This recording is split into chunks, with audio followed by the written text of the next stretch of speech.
Enchantment of Imperfection, Healing from Perfectionism. Under the soft glow of stage lights, Jonathan, the enchanter, stood, his hands trembling slightly as he faced a packed auditorium.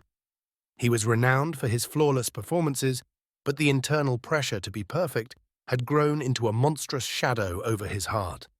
Every misstep felt like a failure, and every failure chipped away at his confidence. Tonight, however, was different. As he looked into the sea of eager faces, Jonathan remembered the words of his mentor, an old magician who had once told him, "Perfectionism is an illusion. It's the magic in our hearts that truly captivates." With a deep breath, Jonathan decided to embrace his imperfections.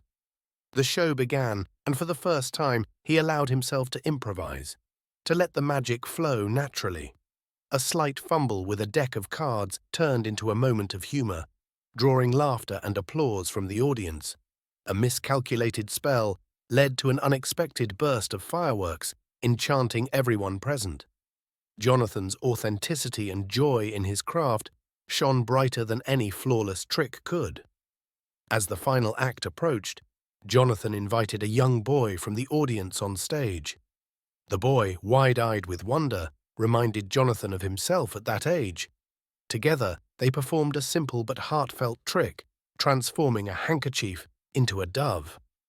The auditorium erupted in applause, but it was the boy's beaming smile that filled Jonathan's heart.